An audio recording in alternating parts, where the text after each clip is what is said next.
Kebeekii mana qabdaa nama qabdaa haalli itti jirtuu fi irra jirtuu ifa nuuf hin taane akkasumallee waa'ee manaa irratti nuuf hojjedhu jettanii gaaffii baay'eedha kan isin na gaafachaa jirtani.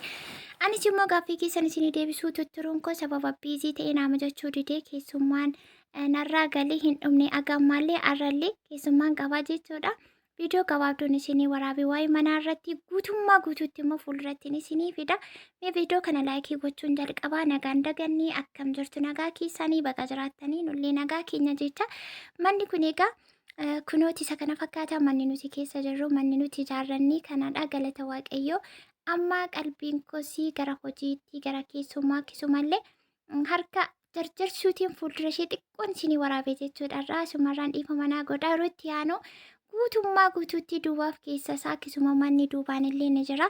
Laamiraan kun illee asumatti ijaaramee jira. Laamiraan kunis maaliif immoo akka ijaarame isa kana hundumaa manni kun jalqabni isaa akkam akka ta'e ka'umsiif ga'umsi isaa akkam akka ta'e gatiin isaa finishingii meeqa akka fixe hundumaa isiniif hin fidachuudhaatti aansee har'aaf garuu manni nuti keessa jirru manni nuti ijaarrannee haala kanaatiin xumurannee itti gallee galata waaqayyoo haa ta'u.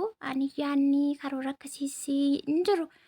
Inta namatti hin fakkaatu yeroon jalqabeenii gaafa zeeroo irratti of arganii garuu immoo gargaarsaaf jaalala waaqayyoo ta'e mana akka kanaa nuuf kennii haala kanaatiin xumurannee mana jireenyaa baay'ee bareedaa ta'e keessaaf duubni isaa haaluma argitan kanaatiin bareedee xumurameetu jira kana fakkaataa jechuudha. Gatii isaa gameen akka bitamee lafti isaa maalsa isa kan hundumaa fuulduratti itti isiniif dhufa.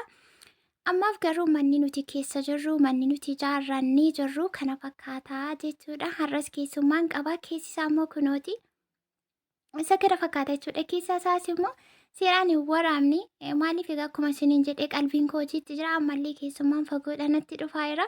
Keessummaan immoo egaa keessattuu magaalaa keessatti immoo seeneetuma ba'aa haga buna waan tokko tokko jettanitti akkasumarraa akkasa baadiyyaa keessa taa'anii wal eeggachiisuu manaaminiin hin jiru. Seenaniituma ba'u kanaaf amma baay'ee tokko viidiyoo ispiidirra kaa'eetiin ariifachaatii jira jechuudha. Keessummaa waa tokko tokko jechuufi bakki kuni bakka itti nyaata nyaatanidha. Keessi isaa saaloonillee hin qabaa bakka itti nyaata nyaatan hin qabaa akkasuma kilaasii kan ciisichaa kan keessummaa kichiniillee ni qabaa. Kilaasii isaa itti aansee yeroo biraa isinii waraabaa jechuudha. Isa kanaaf egaa dhiifa manaa godhaanii beektu. Kunoo haala kanaatiin bakka itti nyaanni nyaatamu qopheessuutiin jira jechuudha. Baay'ee ariifadhee jarjaree jira. Kaleessallee keessummaatu mana olii qodaamee cuuwaga maal jechuu baay'ee tokko ulfaataa jechuudha. Isuma mana madaamiituun afaan lagacee dubartiif kundoon hin teessuudhaani. Kunoo as kanatti immoo bakka ishiniitti jiru jechuudha. Bakka ishiniin jirudha. Asas immoo sirreessuu walumaa galasaatti guutummaa manaa qulqulleessuufi deemaatii jira. Kushiina keessallee harki koo jira asillee akkasii akkasumarraa manni akkam akkasii bal'inni isaa dhiphinni isaa kilaasiin isaa maal akka ta'e isinii galuu dhiisuu danda'a.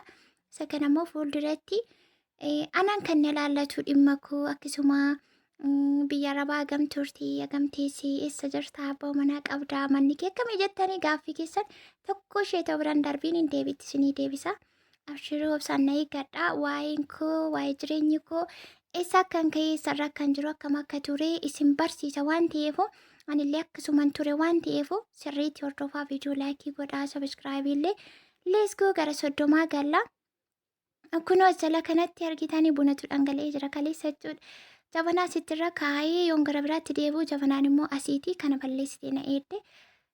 As kanatti immoo bakka keessummaan taa'ee waa jedhee ka'ee kunis immoo dirqama qulqullaa'uu qaba. Kunoo akkasittiin qulqulleessaa xaxxaraguutiin jira. Viidiyoo ispiidirra kaa'eetiin jira. Mana ijaaruun salphaatii miti waan baay'eedha. Isin sodaachisuu koommoo miti jabaadha.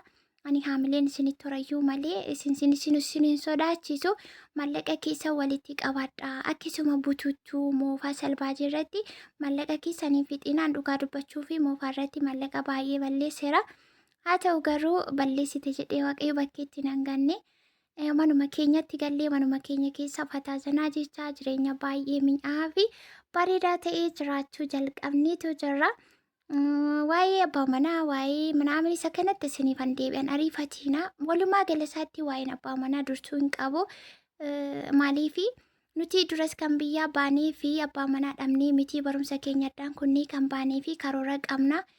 wayyaanni waan qabannii baanee qabna. Yeroo biyya namaarraa gallu jalqaba maatii keenyaa arginee booda gara waan hojjennee gara jiruu keenyaa eessadhaa kamidhaasa jedhutu dursa malee duruma gaafa biyyaa baaniyyuu abbaa manaa dhabnee namatti heerumnu nama nu jaallatu nama jaallannu dhabnee miti. Kanaafuu waa'ee abbaa manaa dursitanii gaaffeetoo gaafachuu baattanii ani garuu isiniifan fida abbaa manaas rakkoon hin jiru. Isa kan akkasitti qabadhaa fuulduratti immoo ani isiniin fida rakkoon hin jiru. Qodaa diidetti argitanis immoo argitaniittu alatti immoo qodaa miicaa jira viidiyoo ispiidiirran kaa'ee raga amma walumaa galasaatti akka ta'u ta'ee keessasaa qulqulleessi ala kanaan xumuree yeroo itti keessummaan dhufu ta'ee akkasittiin babbareecheetiin jirachuudha. Egaa waan kilaasiisaa waan gatii waan ijaarsaa waan jalqabaa mana isa ijaaratan kanammoo isa bitatanii normaalii finishingiin isaa hundumtuu xumuramee isa kamtu wayyaa kan jedhu irratti baasii bu'aa bayii as keessa jiru hundumaa wajjiniitiin yeroo itti aanuudha kanan isinitti himuu danda'u viidiyoo biraa wajjiniitiin jechuudha. Amma qalbiin gara biraa na jirti.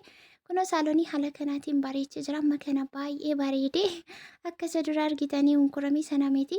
Bakki ishiniin taa'u bakki bunni itti bu'us kana fakkaata.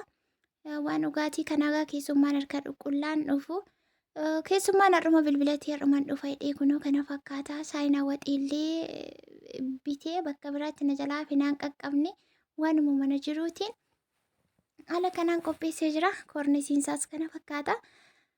Mana duubaaf keessaa kan hundumasaa yeroo itti aanuu fi egaa irra deddeebi'ee isinitti himeera. Akkuma isin irra deddeebiin na gaafattanii gaaffii keessaniif deebisuu hin irraanfanne isinin jedheera. Ammaaf garuu saalooniinsaa keessii kana fakkaata. Alli isaa immoo hagan xiqqoo isinitti agarsiise. Isuma jalqaba irratti isinitti mul'atu fakkaata. Kun akkasii mana ijaaruu irra bituu wayyamoo isa jedhu irratti ijaarus wayyan jedha bituus wayyan jedha. Garuu fi koo keessaa sababan itti mana ijaaruu filannee fi akkam akka ta'es itti dhufnaa jechuudha. Bakki nyaanni itti nyaatamullee kun haala kanaatiin bareedee jira. Rakkabooti kana isinitti himee jira. Viidiyoo isaa isinii hojjedheetiin jira. Wambarii kanas immoo gatiisaa barbaaddanii warri hojjechiifachuu barbaaddanii bakka itti nyaanni nyaatamu isa kanallee gatiisaa yeroo itti aanu isinii fidee dhufa. Baay'ee namatti tola, baay'ee bareeda. Saaloonii nama jalaa hin balleessu jechuudha. Namni yeroo nyaata nyaatu bakka kana dhufee nyaatee harkasaa dhiqatee qulqullaa'ee gara saalooniitti achi deebi'eetu ta'a jechuudha. Amma kana kun faashinii ta'ee jira, barbaachisa. Kana hundumaa kan godhachuu danda'amu gaman ofii keessattidha. Haala ofiitti hamaan hin dhufiinii jedha Oromoon gaafa mammaakuu. Isin adaraa keessan saantiba keessa walitti qabaadha. Namatti saantiba keessan kennattan nama akkamii akka ta'e adda baasa. Kanas otoo bakka jireenya keessanii addan baafatiin otoo nama wajjin jiraattan addan baafatiin qilleensatti of hin kennina. Ani isa kana ofii koos immoo akkuma keessa waanan tureedhaa fi fakkeenya barumsa isinii ta'uu danda'a. Namni namumarraa barataa namni immoo namaaf qorichaa jedhama mitiire. Walumarraa baranna waluma keenyaaf fakkeenya taana waan ta'eef callistanii saantiba keessanii abbaa argitanitti hin kennina. Namni sun nama akkamii firaa ta'uu walagaa ta'uu nama jaallattanaa ta'u keessattuu warri ganaa tokko jettanii gaa'ila dhaabbattan of eeggannoo guddaa godhachuu qabdu. Yoo qabaattan malee namni sun